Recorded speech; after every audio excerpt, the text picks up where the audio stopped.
What's up, freak bitches? Welcome to the Joe Rogan experience. I'm so pumped. This is such an awesome, amazing show we have tonight. Amazing. Finally. We got the debate, the flat earth debate with Neil De Grasse Tyson and Eric Dubay. But first, these messages. Thanks, Neil. We have to. I sell manly shit. Okay, kettlebells, battle ropes, cardio DVDs, hemp ropes.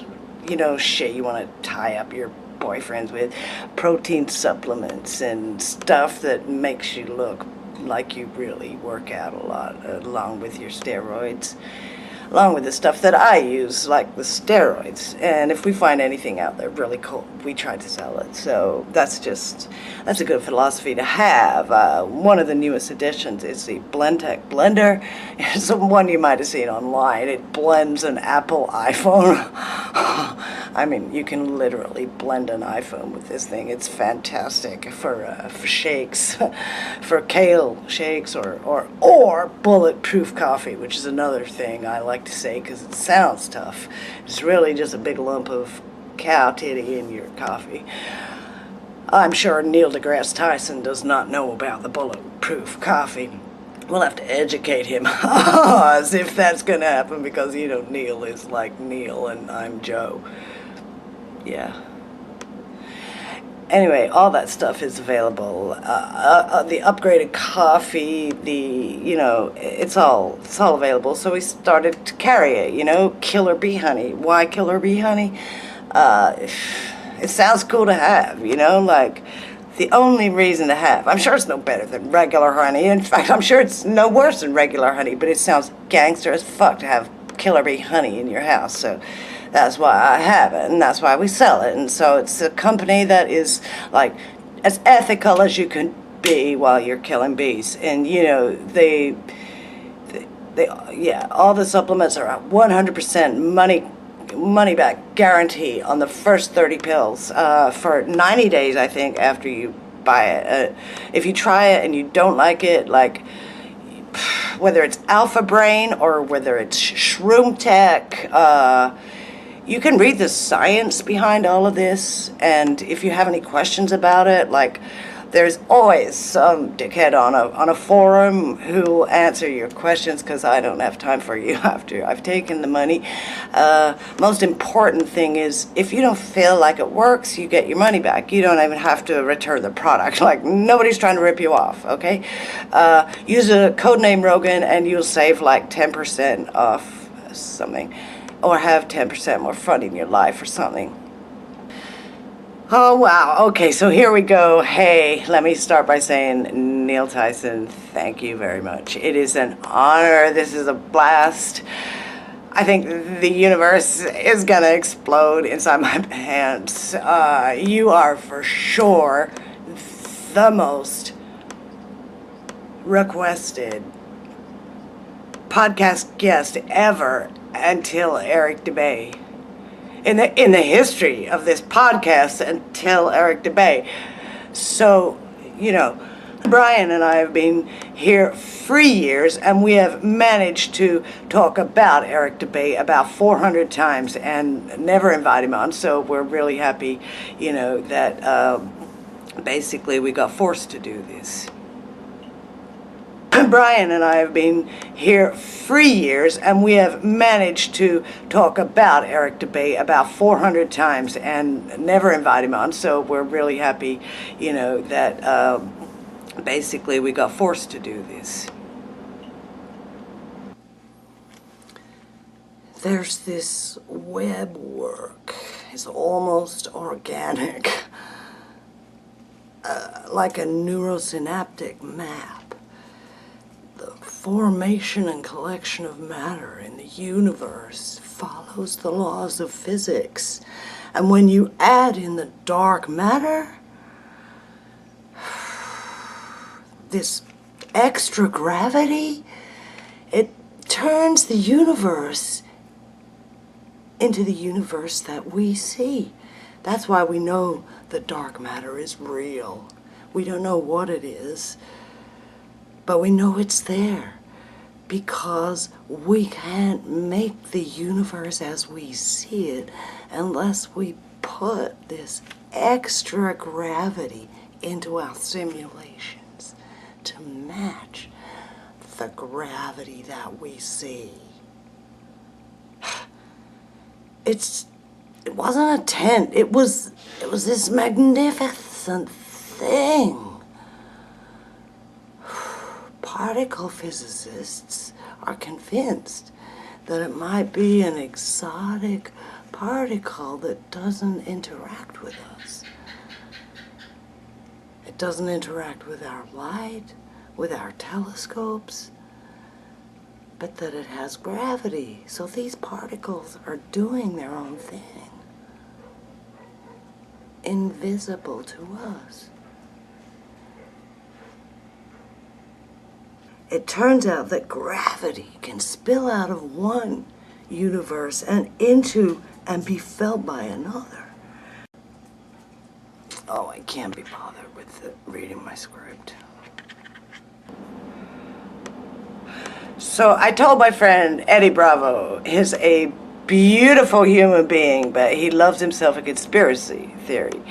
And when I had to tell him the other day, dude, the earth is not flat. Neil Tyson said it's bullshit. He goes like this, oh, okay, it's probably bullshit then. Flat Earth has long been touted as the mother of all conspiracy theories, marginalized, suppressed, and ridiculed for centuries as being an ignorant, ancient, unscientific worldview.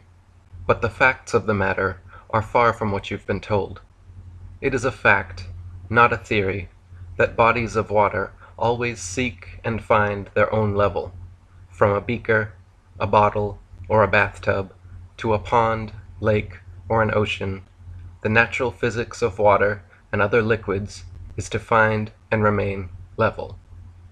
It is an unproven, unscientific theory with no observable, measurable, or repeatable evidence to claim that bodies of water can somehow bend, cling to the exterior of shapes, and show convexity upon their surface. It is a fact that the majority of Earth is covered in such level water, thus making it an unscientific theory to postulate that Earth is actually a gigantic sphere with bendy oceans curving all the way around it. It is a fact, not a theory, that the horizon always appears perfectly flat 360 degrees around the observer, regardless of altitude. All amateur balloon, rocket, plane, and drone footage show a completely flat horizon as high as we can reach, over 20 miles, or 120,000 feet up. The only time the horizon ever bends is when viewed through a fisheye lens or a curved commercial airplane window. It is also a fact that the horizon always rises to the eye level of the observer as altitude is gained, so you never have to look down to see it. If the Earth were in fact a globe, no matter how large, as you ascended, the horizon would stay fixed, and the observer would have to tilt, looking down further and further to see it. It is a fact, not a theory, that we are able to observe objects at incredibly long distances, far beyond what would be possible if Earth were a globe 25,000 miles in circumference, as we're told. For example, it is a fact that in Genoa, Italy, from just above sea level, on clear days, it is possible to see the distant islands of Elba, Gorgona, Caprea, and Corsica, 80 to 125 miles away. It is a necessary theory that the globe Earth must curve 8 inches per mile squared, if it really be a ball 25,000 miles in circumference, as we're told. But based on such a theory, these islands would all be completely hidden behind thousands of feet of curved earth. In fact, the record-breaking, longest-distance zoom photograph ever taken recently showed Pic Gaspard from Pic de Finestrelles, a whopping 275 miles away, at a height of under 10,000 feet, where, based on correct curvature calculations, the entire mountain should be invisible behind several miles of curved earth. It is an observable, testable, repeatable, scientific fact of reality that Polaris, the North Pole star, situated perfectly over the North Pole center of Earth, never moves a single inch, night after night, year after year, century after century, with all the other fixed stars remaining fixed in their relative constellations, revolving perfect circles around Polaris.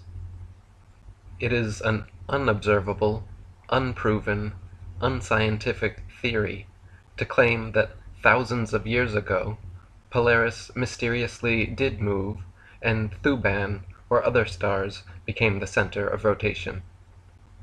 It is also an unobservable, unscientific theory to claim that the Earth is spinning 1,000 miles per hour around an axis, while rotating tens of thousands of miles per hour around the Sun, while the entire solar system circles hundreds of thousands of miles per hour around the Milky Way, and the Milky Way shoots millions of miles per hour more off through infinite space, when we cannot see, hear, feel, or otherwise observe or prove any such motion, and we can see clearly for ourselves Polaris never moving, and all the other stars revolving around it.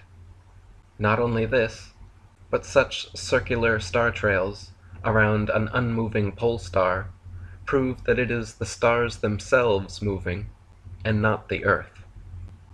If the Earth were truly a tilting, wobbling, spinning space ball, undergoing these multiple contradictory motions through the universe, you would only see irregular, spiral-shaped star trails, and the night sky would never be the same twice. It would be impossible for constellations to exist whatsoever if Earth were truly undergoing these various theoretical motions. This is just a brief introduction to the many observable, testable, repeatable, scientific facts of our level, motionless plain Earth that have been marginalized, suppressed, and ridiculed for centuries, in favor of various unobservable, untestable, unscientific theories purporting we live on a tilting, wobbling, spinning, ball-shaped Earth. To learn much more about this most important and highly censored topic, please follow the links in the description box to my documentary, The History of Flat Earth, as well as my books, The Flat Earth Conspiracy and 200 Proofs Earth is Not a Spinning Ball. Thank you. Here we are now. It's like the blind man touching the elephant. It's like, what is this? You know, like, I don't know what this whole thing is, but here I can describe this part of it. And it's kind of textured, and no. It's smooth in part over here. But really, you can't see the whole elephant. Maybe the elephant is ordinary gravity in another universe, and we're feeling it, and we're making stuff up. We're just making stuff up, just to account for it.